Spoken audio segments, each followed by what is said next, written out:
Hey, muy buenas a todos, ¿qué pasa, chavales? ¿Cómo estamos? Espero que vaya todo bien. Hoy venimos de vuelta con un plato fuerte, con un plato fuerte, quería decir. Em, bueno, la verdad es que no estaba la cosa para seguir empezando nuevas series en este canal. Ya hemos empezado alguna que otra. Tenemos la de economía y reproducción, que es la que más avanzada va. Esta serie no está parada ni mucho menos, quiero decir que todavía quedan unos cuantos capítulos para acabarla, aunque yo tengo ya pensado más o menos todo lo que voy a decir, así que es cuestión ya de tiempo de que la acabe y ya está. No creo que tarde mucho y sinceramente espero que para finales de año lo conseguiré. También tenemos la serie de Foucault, la tengo ya también casi acabada, tengo ya todo planeado, simplemente rellenar unos cuantos apuntes, grabarlo y ya está. No recuerdo si hay alguna que otra serie más. Diría que ahora mismo esas son las más importantes, pero hoy vamos a empezar una serie sobre ontología. ¿Por qué empiezo esta serie? Sinceramente no lo sé, pero me he visto en una buena situación para hacerlo y ya está. Entonces, dicho esto, bueno, también quiero decir una cosa. En parte, la razón por la que he empezado esta serie es la siguiente. Y es que no tengo ni idea de ontología, sinceramente. ¿Y qué pasa? Que creo que debería de saber. Es más, sinceramente no estoy del todo contento con la formación que se nos está dando hasta la fecha o que se nos ha dado hasta la fecha en la carrera de filosofía que es lo que yo estoy el grado que yo estoy cursando ahora mismo, es a lo que me dedico básicamente, aunque ahora mismo estoy en verano igualmente haciendo esto que no me manda nadie. Eh, bueno, digamos que no estoy del todo contento con cómo se enseña la ontología en la universidad. Por poner un ejemplo, mmm, a mi entender, los dos autores clásicos más importantes, eh, para entender esta cuestión de la realidad, ¿qué es la realidad?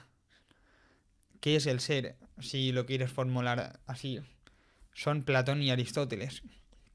Y aunque es cierto que tenemos, aunque alguien podría decir que el idealismo alemán también es muy importante, o quién sabe qué filósofo contemporáneo, pero lo cierto es que mmm, toda la historia de la filosofía occidental no dejan de ser notas a pie de página de Platón, como dijo Whitehead. No creo que esto haya dejado de ser así, sinceramente, y en parte intentaré demostrarlo conforme se vaya desarrollando la serie. Intentaré demostrarlo básicamente porque veréis que en este curso que voy a intentar hacer, voy a citar bastante a Aristóteles y a Platón. Van a ser los filósofos de referencia o si no los únicos, vamos, los primeros. Eh, y veréis que al mismo tiempo vamos a intentar abordar problemas contemporáneos que debatimos todos los estudiantes de filosofía cuando estamos ahí en la cafetería en la facultad. Demostrando así también la actualidad de Platón y Aristóteles. Claro, esto venía porque... mmm, claro, nosotros en la carrera tenemos la asignatura de filosofía antigua, uno y 2. En la primera vemos básicamente los presocráticos, más o menos hasta los sofistas, si no recuerdo mal. En la segunda asignatura pues ya entramos con Sócrates, con Platón. Y según el profesor que tengo, bueno, al menos con el que tuve yo, que era Sergi Rosell, pues vimos creo que incluso hasta los estoicos y los epicúreos y el escepticismo, recuerdo que lo vimos. Claro, evidentemente una panorámica de este tipo pues está fenomenal, ¿no? Yo estoy muy contento con esas dos asignaturas. Lo que pasa es que a pesar de que estuvo muy bien, pues me parece insuficiente porque creo que hay determinadas obras de Platón y Aristóteles que se han de ver con un detalle especial, por lo que creo que haría falta un monográfico específico una asignatura entera para Platón y otra para Aristóteles, sinceramente. Lo mismo que, por ejemplo, para Kant y para Hegel, puesto que son, digamos, si estuviésemos haciendo una especie de tier list, serían los únicos que estuviesen arriba, como los cuatro gigantes de la filosofía occidental. Habría alguien que pondría quizá a otros, pero yo creo que esos cuatro al final se merecen una especie de tratamiento específico, que no siempre se les da en la carrera. Yo sí que he tenido un monográfico de Kant bastante bueno, pero por ejemplo de Platón pues no lo he tenido, ¿no? Tampoco de Aristóteles, ni de Hegel. De Hegel creo que a lo mejor sí que se da, sí que lo tendré. No estoy seguro. Pero bueno, dicho esto, en esta serie vamos a... Bueno, también voy a decir una cosa. Em, También una de las cosas que me han motivado sinceramente a hacer esta serie es una... Bueno, unos determinados debates que he tenido a lo largo de estos años que llevo estudiando la carrera. Ya el último fue el tercer curso. He tenido una serie de debates que han acabado versando sobre la cuestión esta de la naturaleza, sobre la cultura, sobre la realidad al fin y al cabo, y el conocimiento. Y bueno, esta serie de debates pues me han forzado a tener que pensar a ver cómo explicamos las cosas de la manera más clara posible, de la manera más convincente para que una persona que no estuviese en absoluto de acuerdo con nosotros pues pudiese luego estarlo, para también clarificarme a mí las cosas, para también clarificarme a mí las cosas, porque tampoco es que yo tenga aquí todo tan claro, aunque algunas cosas sí que, pues bueno, empieza uno a más o menos a entenderlas. Siempre hay cosas que entiende uno y otras cosas que no. Tampoco, no se trata aquí de ceros y unos, siempre está uno por en medio. Mm, este... Entonces, bueno, esta serie realmente también va dedicada a estos alumnos e incluso a ellos, a esos profesores. Em, entonces, nada, la pregunta que va a estructurar o que va a dar comienzo a esta serie, la pregunta que esta serie va a tratar de responder es ¿qué es la realidad? Bueno, simplemente he elegido esta pregunta porque es una pregunta muy fundamental y básica que además todos nos hemos hecho alguna vez en la vida.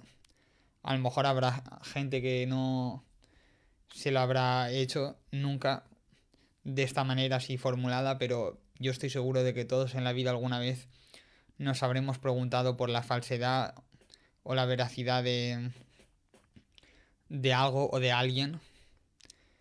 Mismamente me estoy acordando ahora mismo de la música urbana, cómo se habla siempre de esta cuestión del que es real, quién es un falso, o, o las relaciones de pareja, por ejemplo, donde parece que si a una persona le mienten, luego la otra podría pensar que la otra no estaba siendo verdaderamente real y que de alguna manera había mostrado una cara, una apariencia que no es la suya. De tal manera que, aunque quizá algunos no se habrán planteado esta pregunta de modo general, ¿cómo la vamos a hacer nosotros? ¿Qué es la realidad en general? ¿Qué es lo verdadero? ¿Cuál es la verdadera realidad en general? Sí que se lo habrán hecho en términos específicos, en términos de ontología especial, por así decirlo. De tal manera que en realidad esta es una pregunta que tampoco puede escapar en ningún caso a la existencia humana, literalmente.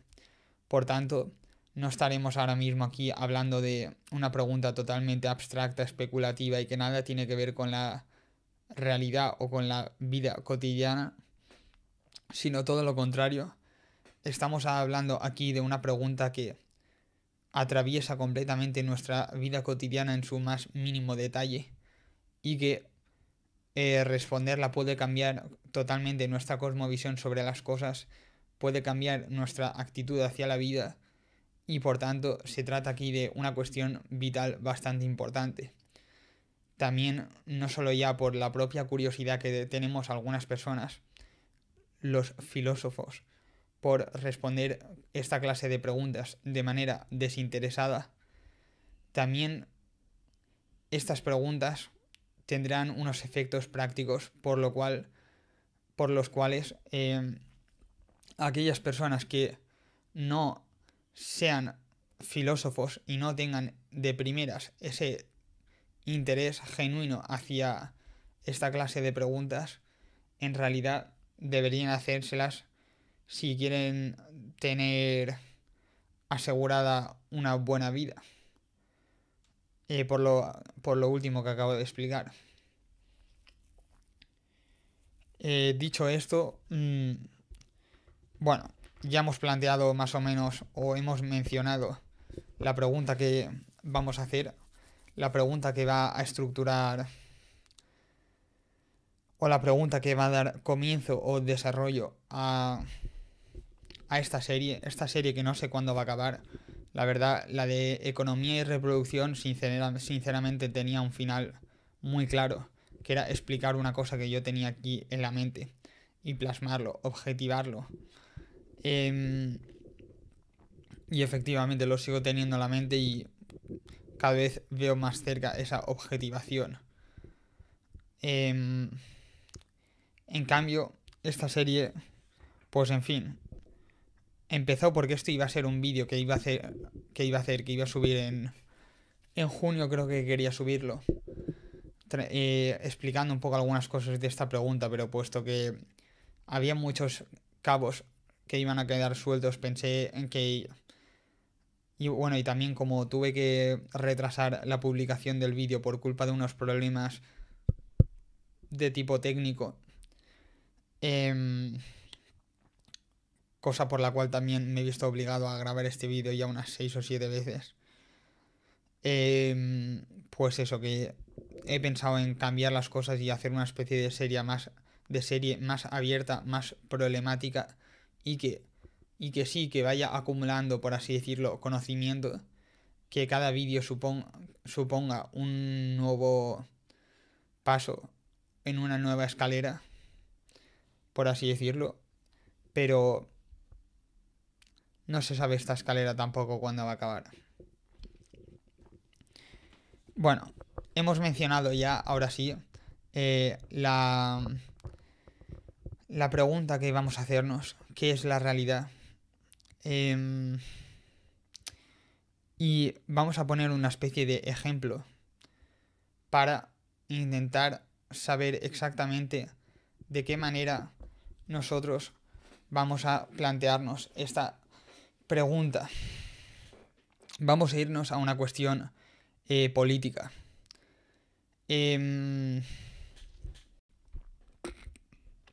A ver, un segundo, voy a hacer una pequeña consulta.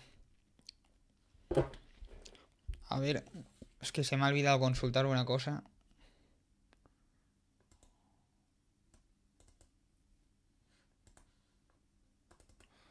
A ver. Tendría que cortarlo esto en postproducción, pero sinceramente creo que ni lo voy a... Bueno, da igual, no pasa nada. A ver, vamos a ver.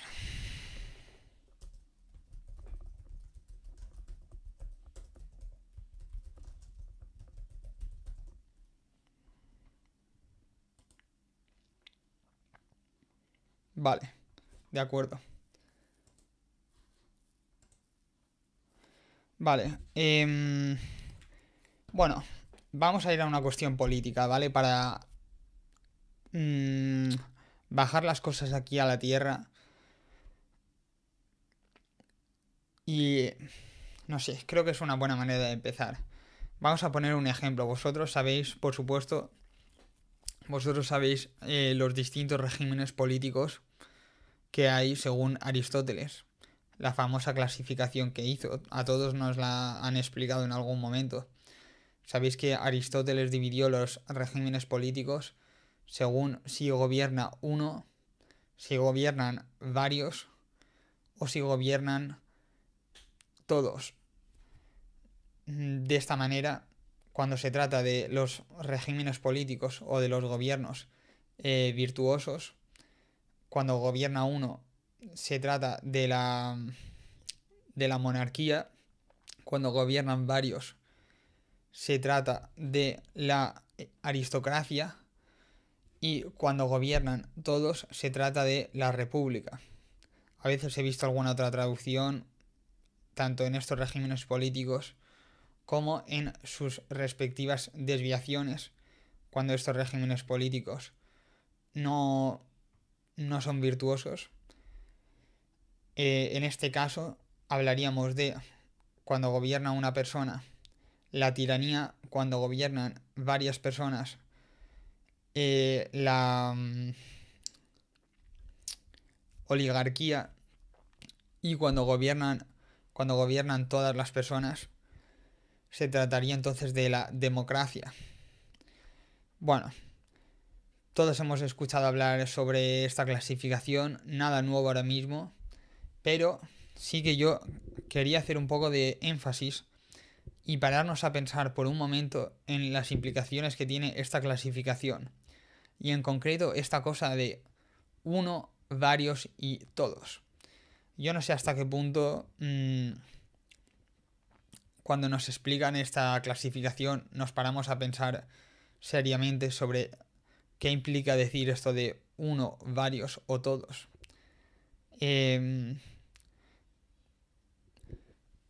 Bueno, sabéis, muchos os habréis dado cuenta también de que se trata de los posibles cuantificadores existenciales. No soy aquí ningún experto, ni muchísimo menos, en lógica, pero no hay que ser muy avispado para darse cuenta de que sencillamente no hay manera de escapar. No hay manera de escapar estos tres cuantificadores. Sencillamente o gobierna uno, o gobiernan varios, o gobiernan todos. En el puesto de presidente de gobierno puede haber uno, varios o todos, o en un determinado puesto, sea el que sea, en un determinado lugar, sea el que sea, siempre habrán uno, varios o todos. Y claro, esta era la manera que tenía Aristóteles de responder, más o menos. No hemos explicado tampoco todo lo que dijo Aristóteles, ni mucho menos sobre los regímenes políticos, pero esta clasificación es la que hizo Aristóteles en su época, ¿no? Allá durante la antigua Grecia, en el siglo IV antes de Cristo. Ahora bien, todavía seguimos hablando de uno, varios o todos. El hecho de que sencillamente no se pueda escapar a esta clasificación, a estos tres posibles cuantificadores existenciales, hace también, si nos paramos a pensar, que, y aquí va a ser cuando van a empezar ya las divergencias con algunas personas que puedan quizá escuchar este vídeo, pero bueno, yo, en fin, que ya habrá tiempo de explicarse, no pasa nada, tampoco hay aquí por qué alarmarse, ya habrá tiempo. El hecho de que no se pueda escapar a estos tres cuantificadores existenciales hace que, aunque Aristóteles formule esa pregunta para solventar un problema histórico concreto que sucedía en su época, nosotros desde nuestra época podamos responder a la pregunta por cuál es el mejor régimen político en los mismos términos. Incluso ya no en nuestro momento histórico, sino en cualquiera. Porque no se trata aquí de momento histórico ninguno cuando se habla de cuantificadores existenciales, uno, varios o todos. Sencillamente, en medio, o sea, independientemente de que se trate del siglo XIII, del siglo IV o del siglo XXI, podremos hablar de si hay un objeto, si hay varios o si hay todos en un determinado punto, por así decirlo, en una determinada especificación, tratándose de la misma cosa.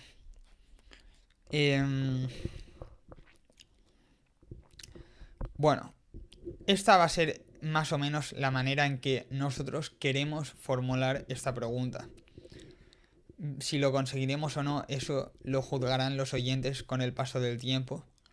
Yo sé que hay mucha gente que directamente rechazará este planteamiento, pero a mí eso me da igual, porque las cosas, en fin, requiere su tiempo juzgarlas y, bueno, quien no me quiera escuchar que apague el botón, apague el móvil y, no sé, se vaya a la piscina o algo.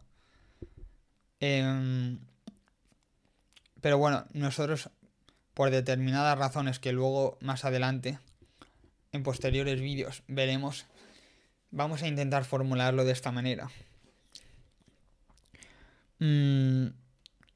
Claro, sencillamente quien piense que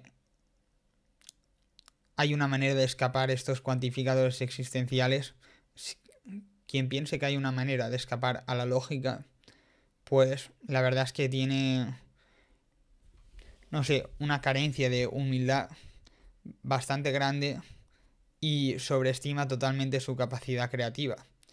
No sé, ves aquí nombrándome regímenes políticos y yo te diré si gobiernan uno, varios o todos en un determinado puesto. Es que sencillamente no va a haber otra posibilidad.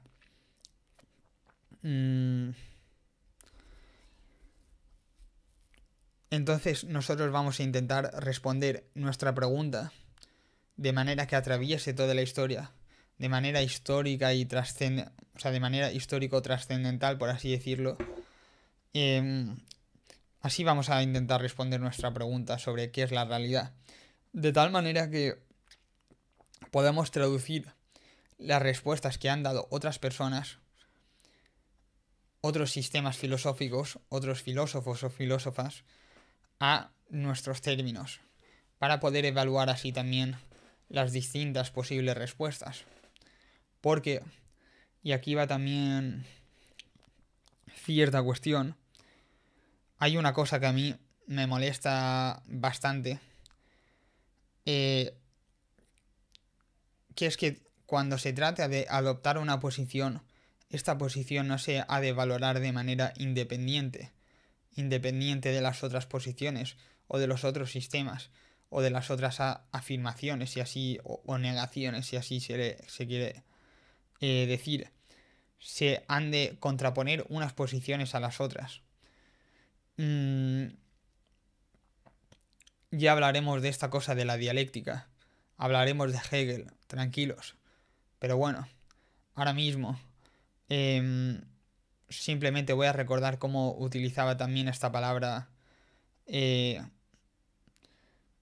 o al menos así, como lo he entendido yo esta palabra, en parte también en algunos aspectos, en Gustavo Bueno, que decía que pensar es pensar contra alguien, y que cuando se ha de adoptar una posición, se ha de valorar el coste de oportunidad, es decir, qué es aquello que se pierde al adoptar una determinada posición filosófica, una determinada opinión, y no otra. Si una persona me dice que yo quiero jugar a videojuegos porque me lo paso bien y porque hacer los deberes es muy aburrido, pues a mí sinceramente me la repampinfla, porque está dándome ventajas o inconvenientes de hacer esa cosa, pero lo importante no es eso, o no solo eso. ¿Qué es aquello que estamos perdiendo cuando nos ponemos a jugar videojuegos? Pues a lo mejor el hecho de que no estamos haciendo los deberes. Y a pesar de esas ventajas y esos inconvenientes, a lo mejor vale la pena ser una persona responsable y hacer los deberes para que el día de mañana, pues no sé, podamos entrar a la universidad, por poner un ejemplo que a lo mejor a alguien le parecerá tonto, pero en realidad es una cuestión bastante seria, puesto que nos afecta luego totalmente nuestra vida. O a lo mejor no totalmente, pero bueno, ya me entendéis. Cuando se trata de adoptar una posición filosófica, pues es lo mismo. Si tú me das una razón en contra de mi posición y me dices que es que, yo qué sé, que se pierde toda la riqueza que tienen los objetos y la realidad por usar determinado aparato filosófico, pues es que sinceramente me la repampinfla. A mí yo lo que quiero que me digas es, vale, comparando estas dos posiciones, ¿cuál merece la pena adoptar? Mm, no sé. Luego ya cuando hablemos de Hegel ya matizaremos un poco esto. Pero bueno, mm, pensar es pensar contra alguien. Al final ahí está la cuestión, ¿no? En fin, nosotros vamos a intentar hacer una especie de tabla también, como las que hacía Gustavo Bueno y como la que hizo Aristóteles, de todas las posibles respuestas que se pueden dar por una cuestión lógica a esta pregunta de qué es la realidad. Y cuando tengamos esa tabla, entonces ya trataremos de responder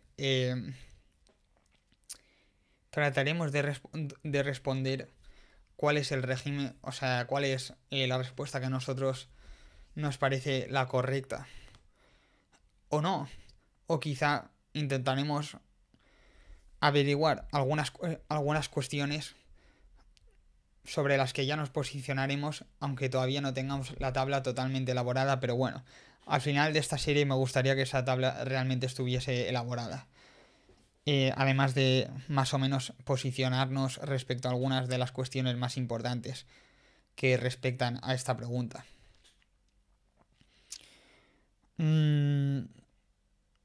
Entonces, nosotros, como estaba diciendo, tenemos que reformular esta pregunta de qué es la realidad en términos de esa tabla. También hay otra razón por la que tenemos que reformular esta pregunta.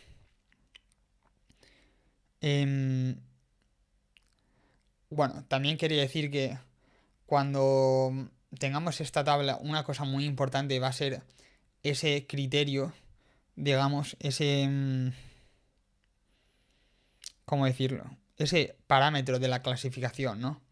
Es decir, cuando Aristóteles hizo esa clasificación, ese parámetro, por así decirlo, ese criterio que distinguía unos regímenes de los otros, era la cantidad de gente en el gobierno. Habrá que especificar exactamente cuál será nuestro parámetro también. Pero la cuestión es que la primera suposición que nosotros vamos a hacer en esta serie, una presuposición que no se podrá entender sino luego retrospectivamente cuando hayamos acabado la serie, no lo sé, pero al menos de aquí a unos cuantos vídeos, es que las posibles respuestas que se pueden hacer a la pregunta de qué es la realidad, las posibles respuestas son finitas y determinadas. Son finitas y pueden especificarse. Vale. Ahora sí, otro motivo por el cual hay que reformular esta pregunta es el hecho de que, claro, cuando nosotros nos estamos preguntando qué es la realidad, lo estamos haciendo de una manera, por así decirlo, abstracta. Ya veremos luego qué significa esto de abstracto. A lo mejor algún hegeliano también se estará echando las manos a la cabeza ya de cómo utilizo esta palabra así un poco a la virulé, de manera así un poco vana, como que no quiere la cosa. Pero bueno, no pasa nada. Quería decir que cuando estamos haciendo esta pregunta, ¿qué es la realidad? No se sabe muy bien en realidad de qué estamos hablando, qué es lo que queremos preguntarnos. Parece que en realidad incluso no nos